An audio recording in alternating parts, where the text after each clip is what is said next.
Hello, everybody, and welcome to Tip Radio, where we spotlight some of the world's most influential and inspiring individuals making a global impact. Today, we have an extraordinary guest with us. He's an internationally respected academic leader, researcher, and innovator in dental education. It's my absolute honor to welcome today Dr. Shankargouda Patil, who has been selected by the International Association of Top Professionals for his outstanding contributions in academia and healthcare. Dr. Patil, a very warm welcome. Yeah, warm welcome to you as well. Well, And thank you. thank you for getting me on TIP Radio. Well, it was didn't seem so long ago, but I saw you at the Las Vegas Gala for IOTP. And it was a great time. We had a wonderful event. What were your first thoughts about being a part of this IOTP event and seeing all the other wonderful inspirational honorees? So it was very inspiring because I work in a university setup, and in university setup, you are confined within the walls of the university.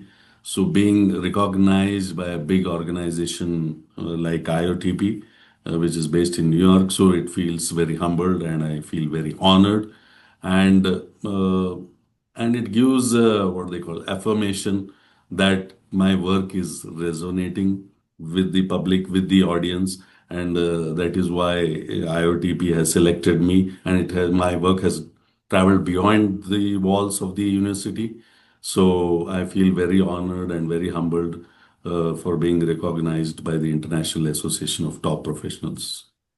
Well, you have a very impressive career in education and research in the dental sphere.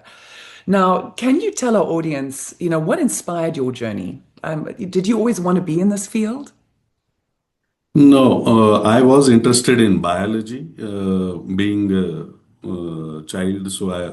I always used to ask the questions why, where, when, how. So I was very inquisitive about the things, and sometimes I used to get answers, sometimes I would not get the answers from my teachers. But I was very inquisitive. And then, in 1980s and 90s, India was a developing country. So the access to healthcare and dentistry was very meager, and Mhm. not much of development was there then. And there were some men called tooth men. They were not trained dentists, but they used to travel from one place to another, one village to another village, and they used to extract the tooth. And also, I used to see patients suffering, that too without any local anesthesia during those days, because India was a developing country. So that really touched me, and I felt that I need to do something. And in India at that time, there were many underserved areas with low resource settings. So I thought I need to do something in the field of dentistry. And my father was army veteran. So sometimes he used to be posted in big metropolitan cities where all the facilities were there in the army hospitals. But when he was posted in some small towns or in some rural areas, then access to healthcare was difficult. So your geography defined the way you get access to the treatment. So that inspired me, and I was self-motivated, and I always was interested in biology. And then I got a chance to enter dentistry, and I was the first dentist in my family. So it was something new to us, and I'm the first doctor and a dentist in our family. And my family support was there, and I had three sisters, and they all supported me, and that inspired my journey into getting into dentistry. So that in today's day, also, if I do any research, I focus research towards low research setting, how we can make things accessible to the patients. Well, that's very, very inspiring indeed. And from your humble beginnings, you are now a global recognized, academic in your industry, in dentistry. So, what would you say, commitment that you've made to shaping the healthcare of professionals? What has been the biggest impact for you from your personal perspective? So the biggest impact is my research on oral cancer. So in India, because of the smoking habits, chewing, tobacco, smoke both in the smoking and smokeless forms. So there is rampant. And when I was working in Saudi Arabia also, so people used to have tobacco called shisha and shamma. So shisha is water pipe smoking, and shamma is the chewing tobacco from available in Saudi Arabia. So I did a lot of study on tobacco related products, and I found that yes, these products what they are being used as a pastime are really causing a lot of problems, especially these tobacco related products cause precancerous lesions, and these precancerous lesions slowly transform into oral cancer. So, these smoking products, that was one of my main research area. And then I was studying how these precancerous lesions are turning into malignancy. And so these days I am working on early diagnosis of oral cancer with the help of artificial intelligence and machine learning. So I'm a pathologist basically. So I'm using the digital photomicrographs and I'm training the AI algorithm to for the early diagnosis of cancer as well as predictive analysis, how we are able to predict whether this precancerous lesion will turn into cancer. So early diagnosis and predictive analysis is very important and more towards personalized dentistry. So how each individual is unique and each individual is very different. So how we can tailor the treatment focus towards each individual. That is my main research area and focus. Well, that's fascinating for me because, so many people around me, they smoke vapes. How has that, what research have you done on that as opposed to Yeah, smoking? yeah, people feel that water pipe smoking or vaping is an alternative for smoking cigarettes or cigars, but it is not that case.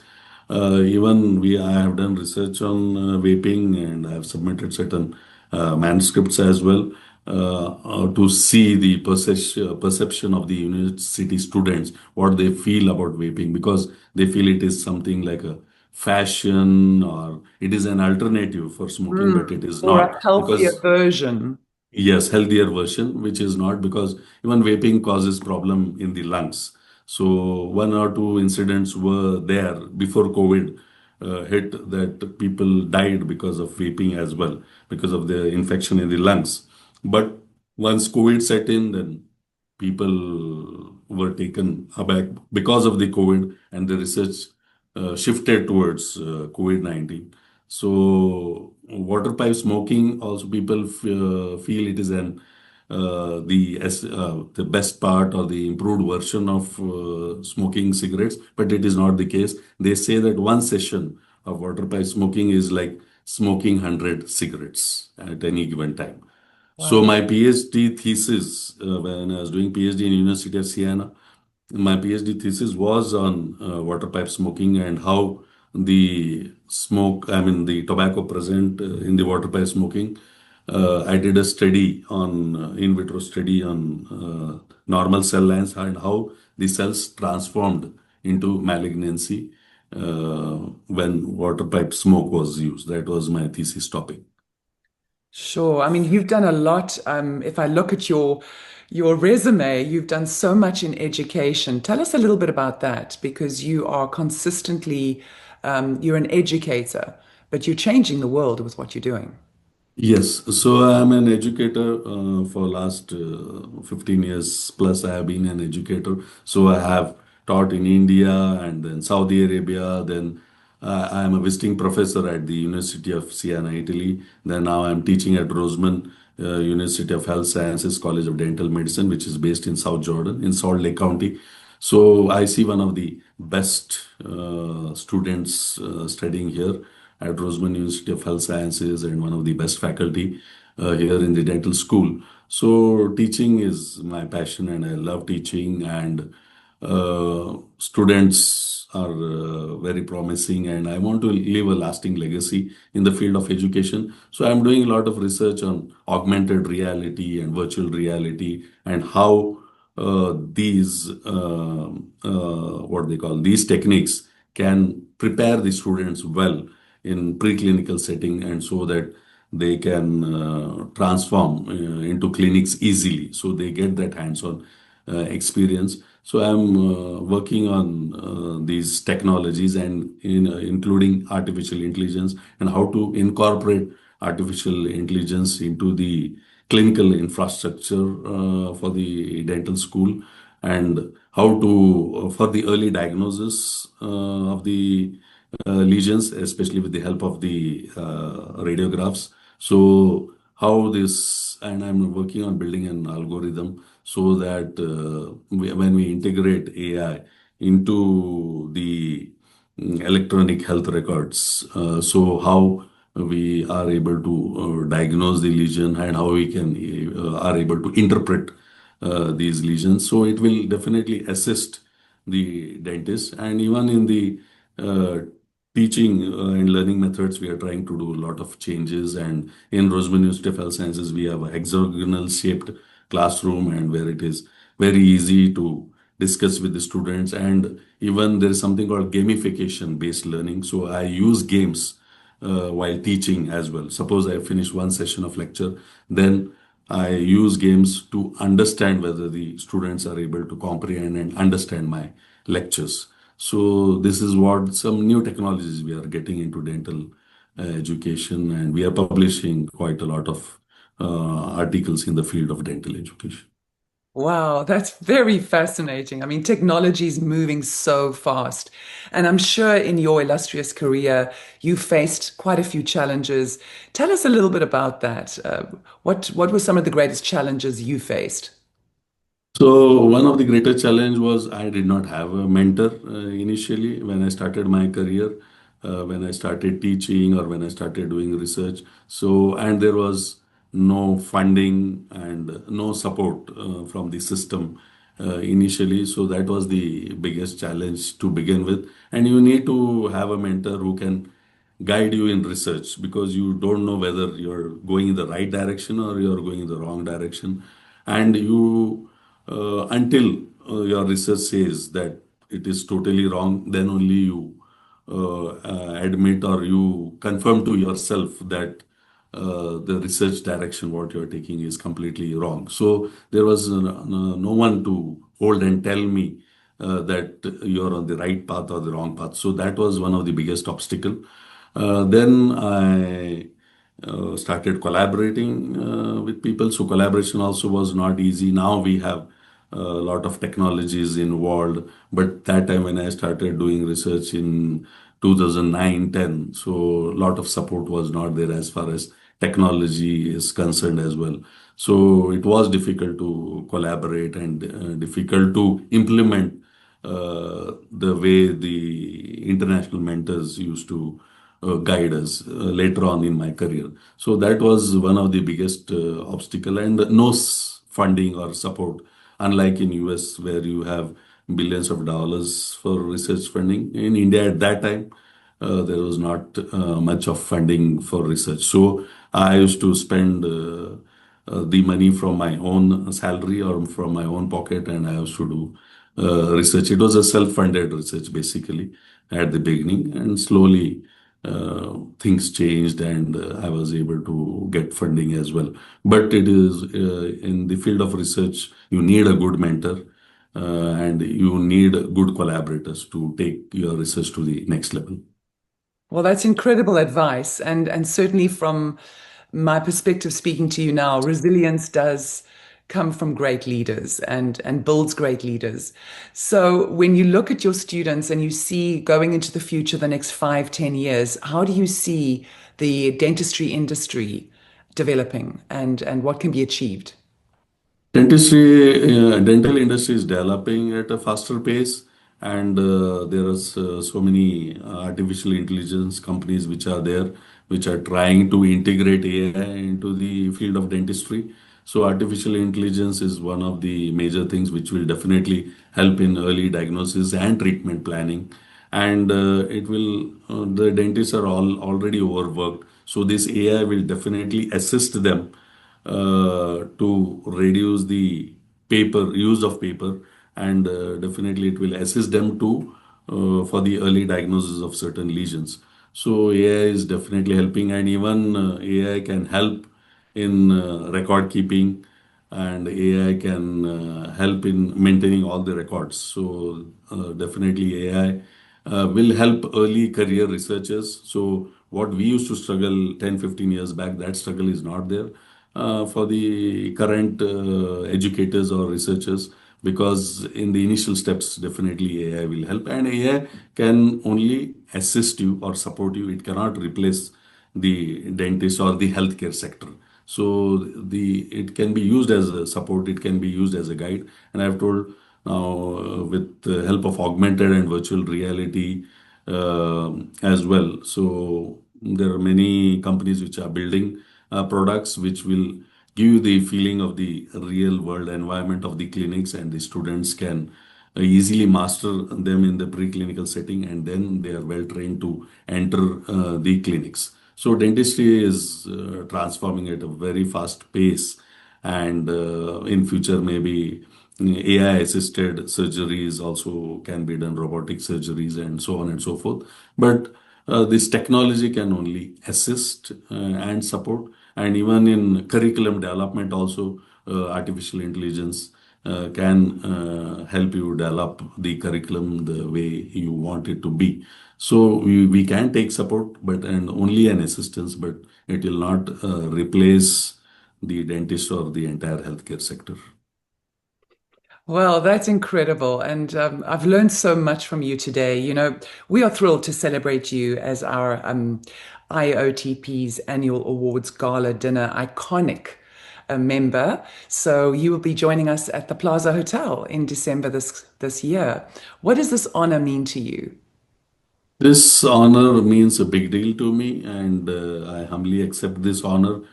Being recognized by a big organization like IOTP is humbling to me, and it shows that my research is resonating with a broader audience, and the amount of publications I have published, more than 500 peer-reviewed papers with more than 40,000 citations, and I'm among the 0.05% of scientists in the world across all fields. So the recognition is important, and you feel that yes, you have arrived, and especially being in US and being recognized by such big organization is real fantastic news for me. So I feel deeply honored, and I'm excited to uh, attend the gala event in New York, and it is a dream come true for me, because starting from India, then moving to Saudi Arabia and coming to US and being recognized. That is why they call it as an American dream. So I feel my American dream has become true. That's wonderful. And I'm sure there's so many listeners and people out there, aspiring people in your field. What would your message be to them? My message to the people is especially the budding dentists or budding researchers. So, especially the budding dentists, you need to be compassionate, and you need not be judgmental about the patient. So, you need to have that compassion towards the patient, because for you it may be just a filling, but for the patient it is a big deal. So, patient is what they call has his own anxiety, he has his own fear. So you need to interact with patient, you need to calm down the patient, and you need to explain to the patient all the treatment modality. So compassion is very, very important. And the next point is for the researchers, you need to collaborate.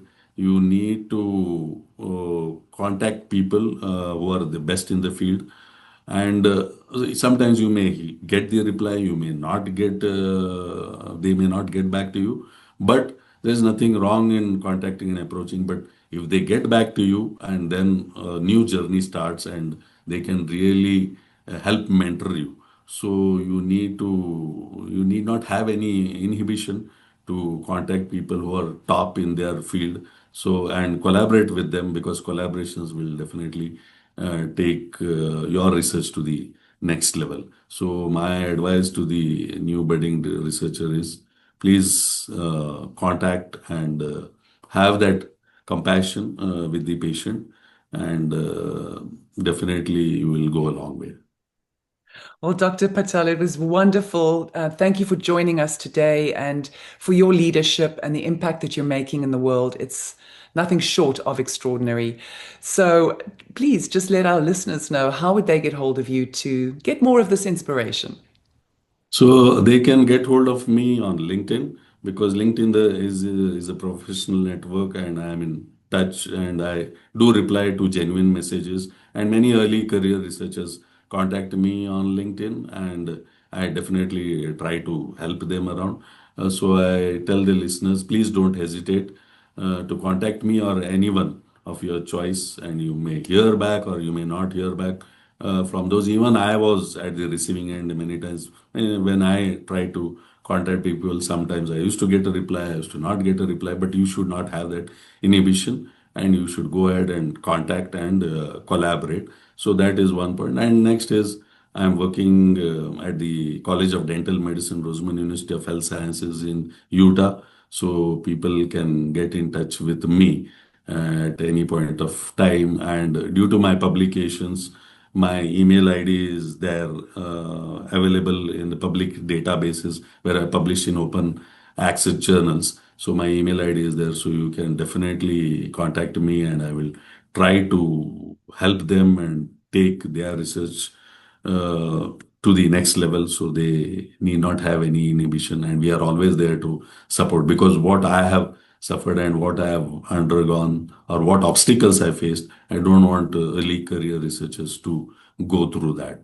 So, and I'm very fortunate to have been working in College of Dental Medicine here, Roseman University of Health Sciences in Utah, and especially in the South Jordan campus.